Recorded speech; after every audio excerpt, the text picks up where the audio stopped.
from just a celebration of scientific achievements to asking a more fundamental question, which is possibly how we can build an innovation or innovative, competitive economy if millions of people remain disconnected from science and emerging technologies. It's a big question. So we're going to explore it and explore why science literacy has become an economic and social imperative at this time and what it will take to build a society where science is part of everyday life rather than something that is exclusive for a select few. Let's have the conversation now with Dr. Saahier Parker, who joins me on the line in his capacity as a senior research specialist at the Science for Science, or the Center rather for Science, Science for Science. Wouldn't that be something? Center for Science in Society of the Equitable Education and Economy Research Unit of the South African Human Science Research Council, or HSRC as we know it. Dr. Parker, a pleasure to speak to you. Welcome to the show. Thank you and good morning, Mateko. Thank you for having us on your show this morning. Thank you very much. I did mention as I introduced this conversation that we're moving away from just celebrating science and really looking at imperative questions around how we are, inculcating the culture of science and technology into the lives of the people. So why is science literacy, in your view, Doctor, becoming a social and economic justice issue at this time?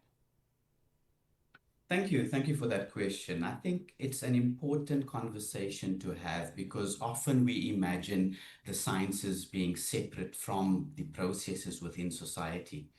If we look at recent research, the 2026 Global Wealth Report tells us that South Africa both suffers from high wealth, but also high income inequality, which is in many ways tied to our historical inherited legacies. In fact, within this report, we rank third behind the United Arab Emirates and Russia. And so while we have a growing number of dollar millionaires, the bottom 60% of the population holds a microscopically small share of our country's total wealth. And when science and indeed science literacy is concentrated in the wealthy, urban, more educated areas, science stops being a public good and in some ways becomes an exclusive privilege.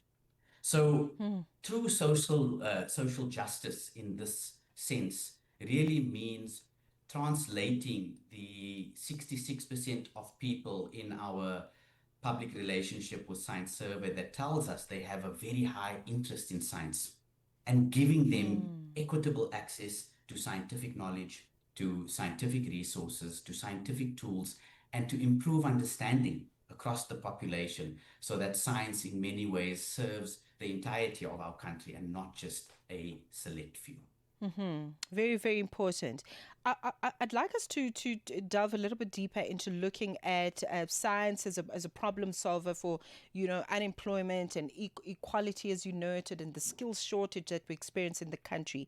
But before we get there, let's look at science engagement, initiatives within the schooling systems and in other sort of grassroots places, if I could put it that way, Doctor. But how do we actually make sure that we've got a proper system that is invested in scientific engagement, that funds scientific engagement, especially for young children who are ultimately going to be adults and contribute to the innovation that we'd like to see?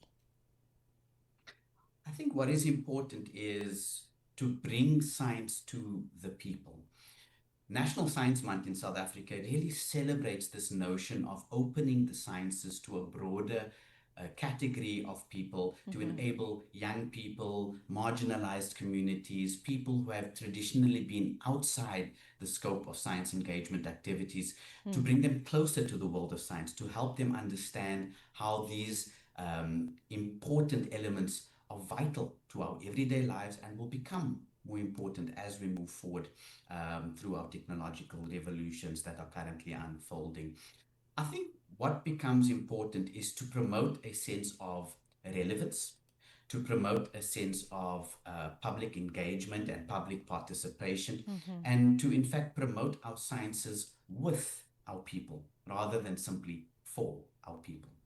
I think the important thing here is to ensure that the knowledge and the skills required to engage with sciences are not just the exclusive responsibility of our communities, of the citizens of our country, but also to us as scientists, to people within the science and technology ecosystem, see, which really forms two sides of an equation, right? And so what we need to do on the one hand is to ensure that the public is informed, that the public is aware, that the public is adequately engaged and engaged in a language and cultural context and mode and method that is accessible to all people in South Africa, not just those with laptops and cell phones and good internet connections, but everyone who has an interest in science and technology.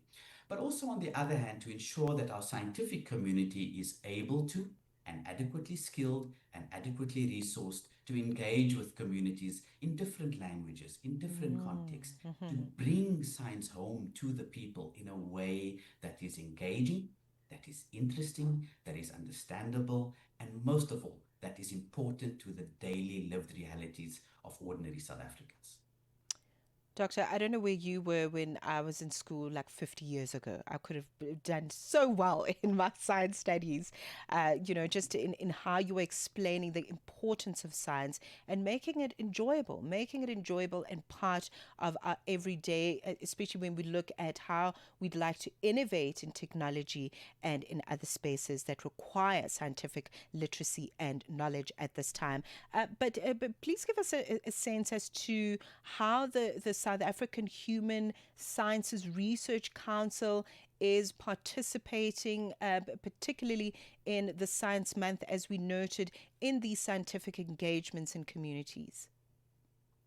So, National Science Month used to be National Science Week, and as a result of its success as a National Science Week and its importance to the people of South Africa, the Minister of Science and Technology made the very important announcement earlier this year that National Science Week will in fact become a month of activities through the Mm-hmm. course of July.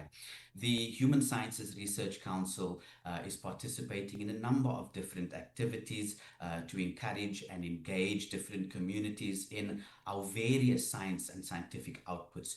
We've got an exciting social media campaign that is running on the Human Sciences Research Council, HSRC social media handles with our partners at the Department of Science and Technology through the South African Agency for Science and Technology Advancement, otherwise known as SASTA. Through all our social media platforms, we are hosting a very exciting campaign that looks at different elements of science and technology and some of the important information that the South African public shared with us in Mm-hmm. our recent South African Public Relationship with Science survey. Beyond this, we've got a number of different campaigns related to different fields of science across the full month of July 2026. A lot of that information is available on the Department of Science, Technology and Innovation website, dsti.gov.za. And a lot of these programs are targeting young people in particular to make them aware of what is happening in our science and technology sector, some of the very, very exciting and important initiatives that make science careers exciting but also accessible to our young people because they will in fact become the future scientists and the future leaders of tomorrow. So Science Month really is targeted at bringing in people that traditionally have been outside of the areas of science and technology, looking at our many different science councils, our different universities, Mm-hmm. and trying to open up these spaces to our communities. The HSRC, in fact, is celebrating an open day tomorrow, the 17th of July, in which we will welcome people from all walks of life young and old, to visit our HSRC offices around the country in Cape Town, in Pretoria, and in KwaZulu-Natal, and to listen to some of our researchers explain the very important work that they do, to open up our research to different people, to access some of the research material, and in very different ways to meet our research and our research community in a way that opens it up to all South Africans. Oh, that is a wonderful initiative. Really, really, I would take advantage of that if I were you, especially at this time. There's a lot of quietness going on. It would be in your best interest to really visit the relevant websites and acquaint yourself with those activations. Dr. Saahier Parker is Senior Research Specialist at the Center for Science in Society of the Equitable Education and Economic Research Unit of the HSRC. It's quite a mouthful. 21 minutes into 11 a.m. We take a break and return.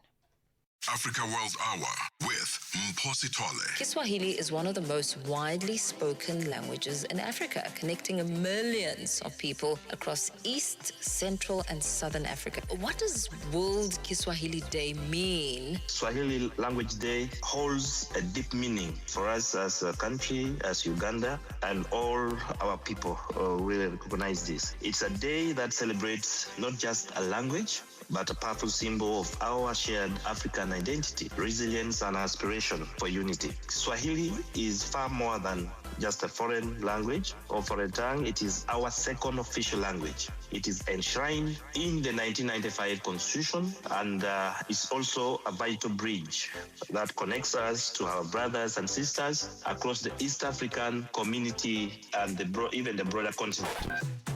Africa World Hour with Mposi Tole. Catch it on the Channel Africa app, SABC Plus, and on channelafrica.co.za. Weekdays from 9 till 10 p.m. Central African Time. The Journal with Mateko Musito. Catch it on the Channel Africa app, SABC Plus, and on channelafrica.co.za. Weekdays from 9 till 12 p.m. Central African Time. 23 minutes into 11 a.m. in Central African Time. We continue our conversation looking at Science Month in South Africa as a grand theme to not only celebrate scientific achievement, but we look at the fundamentals around why science and science literacy and engagement are so important if we are to build societies that are able to stand on their own 2 feet economically and socially as well. Dr. Saahier Parker continues to join me. Of course, he's representing the Human Sciences Research Council, I beg your pardon, at this time. And we're really looking at this as a big theme, not just in July. July is great for us to highlight the grand themes, but how we can continue the work going forward. Dr. Parker, let's talk about this disengagement that we are seeing with young people disengaging from STEM subjects. What do you think needs to change there? Mateko, I think young people do not disengage because of a lack of curiosity. I think ask the parent of any 2-year-old, and why is the favorite question. So we are born with this natural curiosity. I think young people disengage with science because often it's taught in a somewhat abstract, very dry, and definitely culturally disconnected way from the way in which we as South Africans and which we as Africans see the world. We need to stop teaching science as a list of facts that people need to memorize. The South African Public Relationship with Science Survey tells us that the public engages best with science when it directly connects to their daily lives. Things like climate change, health issues, food security, technology. These are things that people love, and people love to hear about, and people love to learn about. And for me, I think if we want our young people to love science, we must make it conversational. We must make it hands-on. We must directly relate it to the challenges in their lives and make it relevant to the things that are important to them, that they see within their communities. And what this does is it empowers them to use science to solve problems within their local communities. And dare I say, and dare I dream, to even solve problems that emerge within our region, on our continent, and the global challenges that are no doubt going to affect young people as we move forward. Mm-hmm.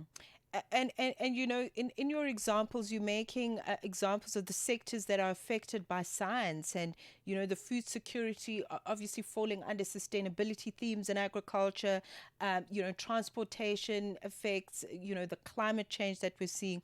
All of that requires a significant amount of scientific intervention, research, and we cannot speak of any sector without including science, really. There's no sector to speak of in the absence of science. So perhaps you can just give us a broad overview of, you know, science and how it's a problem solver of unemployment, skills development, you know, the inequality that we're faced with in South Africa. How is science able to filter into those themes and really make a difference? I think science is one way in which we can understand the world we live in. There are many ways in which we can understand this amazing, beautiful, wide world in which we live in. And science engagement, talking about science, must always remain bi-directional, so that we create a pipeline of knowledge and skills and experience that moves between the scientific community and the public. And this really aims to demystify science. It links science to local knowledge, it links science to traditional forms of knowledge, and links advanced research to directly prepare young people for a rapidly changing job market. To fight unemployment, we must address issues of inequality, number one, but also how this relates to the technology transitions that we are witnessing at this point. For me, science engagement isn't just about showing off technology and fancy labs. It's about giving communities the digital skills Yeah. and scientific tools to co-create solutions with the scientific community. If we really want to see change in science engagement, we must really change the way in which we see it, from something scientists do to the public to something science does with the public. And in doing this, we build trust. And trust really is what we need in order to develop the practical, job ready skills that this country needs to move young people into what we hope will be an absorbative labor market economy going forward. Such a good point around, you know, public trust and how it meets decision making, how it affects decision making as we move forward. As we wrap up, Dr. Parker, I'd like to get a sense of, you know, just the role of women. We've spoken about young people coming into the space, but perhaps the role of women and underrepresented communities. How does that shape South Africa's scientific future? What a wonderful question to ask during National Science Month, but also to our broad viewership across the continent. And if we think about it, our scientific future is stunted if we only draw on a fraction of our immense and existing intellectual potential. Science is not neutral. Who does the science determines what questions get asked, and what questions get asked informs the scientific outcomes. And so, historically underrepresented communities, women, young people, bring a unique lived experience that are vital for solving local challenges and informing global strategies to how our sciences can better serve communities. Our data in the South African public relationship with science shows us that diversity is not a box ticking exercise. It is an absolute prerequisite for scientific excellence. And if we exclude half our population, our solutions will be half baked. And so the perspectives of our young people, of marginalized communities, of women in particular, are so vitally important, because this in some ways informs how the public trusts our scientific endeavors and our scientific community. Trust is our currency. And without trust, even the most brilliant scientific breakthroughs are useless. And so to do that, I think we must ensure that the people and the faces behind our scientific community represents us all. And so to do that, we need to ensure that diversity is meaningful, that it speaks to the sciences, and that it shows all our communities, and particularly young people, that they are the sciences. They are the future of these various fields, and they really are the important keystone behind future solutions that will inform how we as a society and a community continue to develop. All right, wonderful. Just before you go, a quick reminder, if we do want to participate in the mentioned various initiatives around the country during Science Month, I believe it's tomorrow, where do we go to find out more? So the Human Sciences Research Council is hosting an open day at all our offices in Pretoria and Gauteng, in Cape Town in the Western Cape, and in Durban in KwaZulu-Natal. This is one of a series of programs hosted through the DSTI under National Science Month in South Africa. Many of our sister science councils and universities will be hosting similar open days and science days. The National Science Month runs from the beginning of July right up until the end of July. Every single day has a thematic focus, whether it's water, energy, electricity, robotics, space science, artificial intelligence, way too much to mention. I would encourage your viewers to go onto the Department of Science, Technology and Innovation, the DSTI website. That will host all the information of all the various days, the locations and the activities that are happening. If your viewers are interested in visiting one of our HSRC offices, you're more than welcome to Google the Human Sciences Research Council. It will direct you to one of our offices, and we are hosting an open day tomorrow from 12:30 to 1:30 at all our offices around the country, and we encourage everyone who's able to participate to come on down and engage with us, to meet our researchers and to meet this wonderful world of science, technology and innovation. Very important. Dr. Parker, it was so good to engage with you. Thank you for the work and the passion. Dr. Saahier Parker, Senior Research Specialist with the HSRC. We take a break now and check in with the latest in sports with Fikile Longati. Sports on Channel Africa. The African perspective. Let's serve off with